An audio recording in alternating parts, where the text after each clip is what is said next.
Hi Year 4s, hope you had a great Easter break. I'm back to read you chapter 6 of Oliver and the Seawigs today. And if you remember at the end of chapter 5, we left them where the Thurlstone had stolen the water mole and had gone off with it basically. So we're now on chapter 6.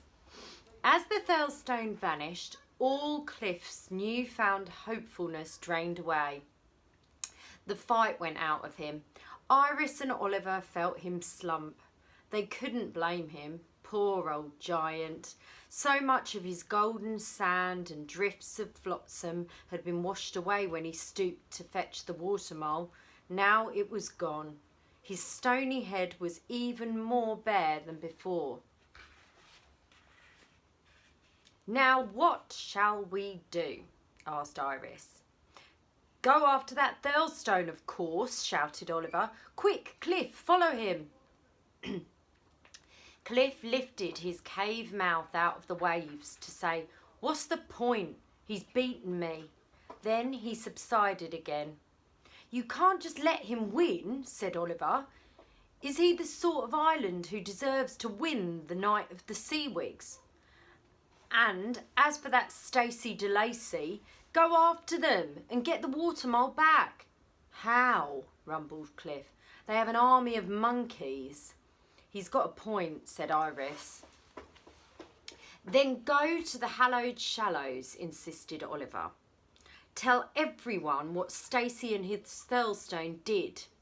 "They won't listen to me," said Cliff wearily. "They'll be too busy admiring the Thurlstone's marvellous seawig and laughing at me." "So what are you going to do?" Iris asked. Cliff sighed. "I'm going to settle," he decided. "No!" yelled Oliver. "I should have done it years ago," Cliff went on. "What's the point of all this tramping around collecting stuff? I'm going to stand here and grow roots and forget I ever was a rambler. I'll become just an island. That's all I'm good for. I'm useless, finished, washed up." He sank back slowly into the sea. "No!" shouted Oliver again. He did a dance of frustration, shin deep in the wavelets which washed over Cliff's shores. But no amount of stamping or shouting would make Cliff come up again. Oliver remembered the sad, lifeless, settled isles which Iris had shown him on the way to the sarcastic sea. He imagined the sand and silt slowly piling up around Cliff's feet. "Oh dear," said Iris, with salt tears dripping off her chin. "I think he means it." "Now look what you've done," sniffed Mr. Culpepper, fussily rearranging his nest, which had been terribly knocked about by those swarming sea monkeys. "If you hadn't dragged us here in search of that stupid wreck, this would never have happened. It's all your fault." "Well, I'm not going to let Stacey de Lacy win," said Oliver. Years of exploring had taught him that you don't solve problems by sitting around complaining about them. You have to do something. That's how his mum and dad had saved him from that Komodo dragon. That's how they'd escaped from the dungeons of Mbumbi. He struck an explorer-ish pose on the shore and said, "I'm going to go after that Thurlstone and show it that it can't just go around snitching other people's shipwrecks and kidnapping mums and dads." "Well, that's all very well and good," said Iris, "but army of monkeys, remember? Oh, and your boat's gone all flop." Oliver ignored the reminder about the monkeys. He hadn't yet thought of any way that he could deal with them. He had an answer to the part about the boat, though. He opened his explorer's pack and triumphantly pulled out a foot pump and a punctured dinghy repair kit. 1 hour of patching and pumping later, he was ready. He shoved the dinghy into the waves and hoisted himself aboard. He tugged the motor's starter cord. It didn't work, never did. You needed big muscly arms like Dad's to make it start. Iris looked on doubtfully. "I suppose I could help," she said. Oh yes, you'll be a lot of use, snapped Oliver so sarcastically that even the seaweed was shocked. Your arms are even feebler than mine. Oh, I don't mean like that, sniffed the mermaid. She unhooked the motor from the stern of the dinghy and dropped it on the shore. Then, before Oliver could ask how that was supposed to help, she scrambled half aboard the dinghy with her tail still hanging off behind. Shove off, she said. Oh, isn't she rude, whispered the weed admiringly. I mean, shove the dinghy off. Oliver shoved. As the dinghy drifted into deeper water, Iris started to flap her tail up and down, driving them away from the shore. It was difficult to steer at first, but they soon worked it out.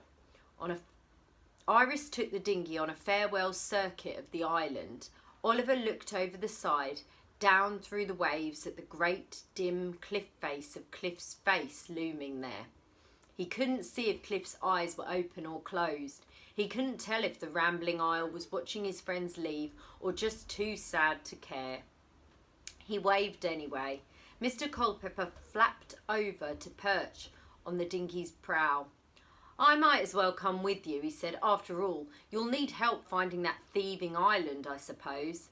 So the albatross took off again, soaring towards the horizon, and the mermaid-powered dinghy followed him, splashing along the lane of open water which the Thurlestone had left through the sarcastic weed. It was tiring work for poor Iris. Every few minutes she had to stop and rest while Oliver refuelled her by feeding her caramel bars from his lunchbox. But at last the sarcastic sea was left behind. I wonder why Stacey de Lacy is so keen to help the Thurlestone win the contest anyway, wondered Oliver. But Iris was too busy being an outboard motor to reply. The albatross flew above them, calling down directions. At first there was no need, for Oliver and Iris could see the Thurlestone far ahead. But as the day wore on, the thieving isle drew away from them, and a strange haze arose. Soon it was hard for even the sharpest-eyed albatross to see very far. We are coming near to the hallowed shallows, said Iris. They began to pass other rambling isles. At first they looked like normal islands, but they were all moving and all in the same direction, with white wakes of foam stretching behind them. Some were small and tatty as Cliff. Some were magnificent. There was one who had sculpted a sort of volcano on his upper parts and lit a fire in it, so trails of smoke rings mingled with the haze. There was one who had drizzled wet sand onto her head to build up teetering pinnacles and spires, and another who had arranged miles and miles of weed into a massive beehive with a small ship stuck in the middle of it. None of them paid the slightest attention to the dinghy. If only Cliff was here, said Oliver, feeling sad that they had left their own rambling isle behind. The rest would only laugh at him, said Iris. Some of those seawigs are to die for.